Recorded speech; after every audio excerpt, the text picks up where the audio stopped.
It can pass into all the cells and tissues of your body. It was a very progressive decline in my aspirations. Alcohol is normalized in our society. You want to figure out something that you're doing with your life that's worth not getting drunk and screwing up. I drank in search of happiness and in search of a lifestyle that I thought would bring me to happiness. It didn't, and I woke up one morning going, wow, I've drank a lot, but I'm still not happy. What's that about? I recall in high school, the motivational speakers would come to my school and say, don't do drugs. But absent from those talks was any reference to alcohol. Alcohol got introduced to my life. You might say, well, why do people drink too much? It's like, if you like alcohol, that's a stupid question. It is ingrained. It's the social glue that sticks everything together. And my mom was chiming in with, it's way bad, you don't want to do it, you don't want to end up like that. Over 3 million people worldwide will die this year to alcohol-related causes. From baby showers, christenings, Freshers' Week, weddings, parties, funerals, barbecues, celebrations, and everything in between. So she's in my ear making it sound really logical to not do it, and I'm watching people act a fool who are doing it. We've been brainwashed into thinking that there are just 2 types of drinkers. There are those at rock bottom, alcohol dependent, and there's everybody else, happy, social drinkers who are just occasionally a bit lightweight and can't hold their beer. You do stupid things when you're drunk. You hurt yourself. You compromise your health. It's really hard on the people around you. You tend to turn into a liar, and it screws up your life. Yeah. It's like, yeah, but it's pretty fun. Yeah, well, it is, but you need something better than that. And I burned every bridge that I had, virtually unemployable. My options had been eliminated. My life was eviscerated. My family didn't want anything to do with me. I'd lost my friendships. I had no way forward. In fact, the reality is very different. It's a spectrum. I would highly recommend you get off the booze elevator before it hits rock bottom.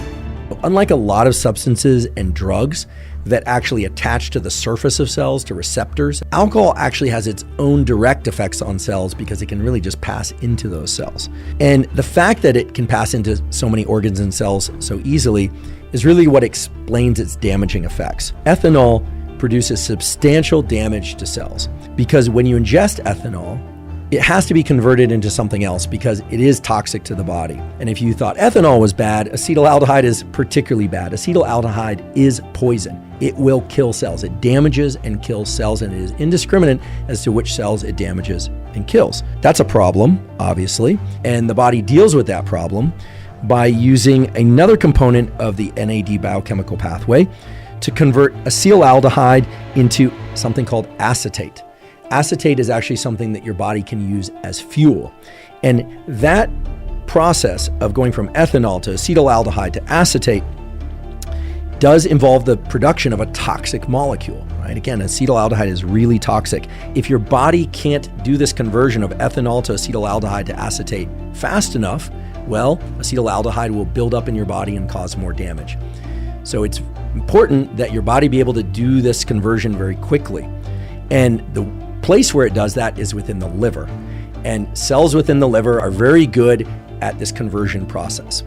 But they are cells and they are exposed to the acetaldehyde in the conversion process. And so cells within the liver really take a beating in the alcohol metabolism events.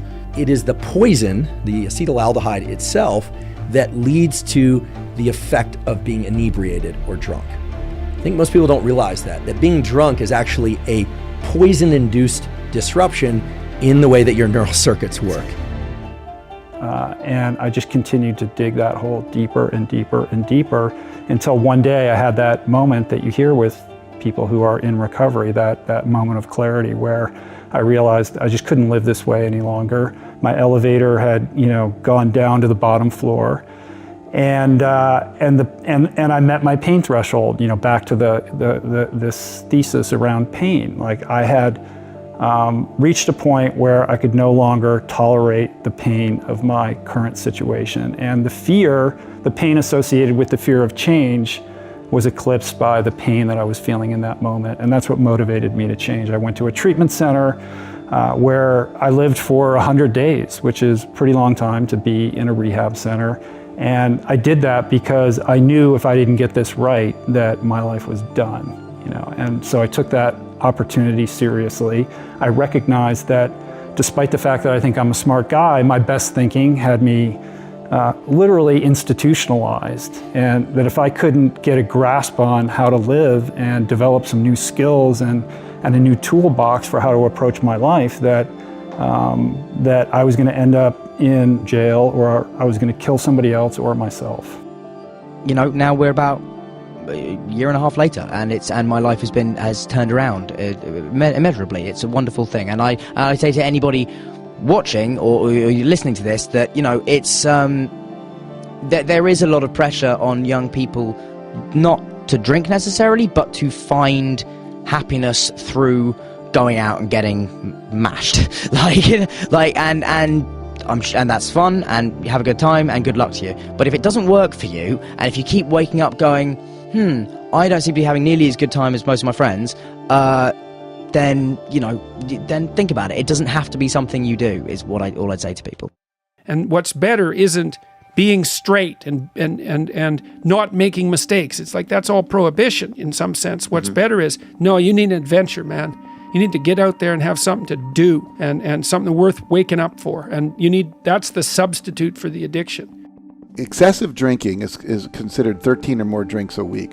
If you have 3 glasses of wine every night, which would be splitting a bottle of wine with your friend, your husband, whatever, you fall in that category. An alcoholic is defined as someone basically where they can't stop once they start. Often they'll drink until they pass out. Wow. Or they'll drink to where they become dysfunctional. They become the kind of person everyone goes, my God, you're slurring your words.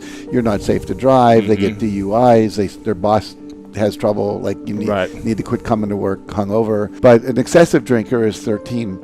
If you drink 6 drinks a week, if you're a woman, you have a 40% higher incidence of breast cancer. If you drink up to 10 drinks, it goes up to 70% higher chance of getting breast cancer. So just the health benefits.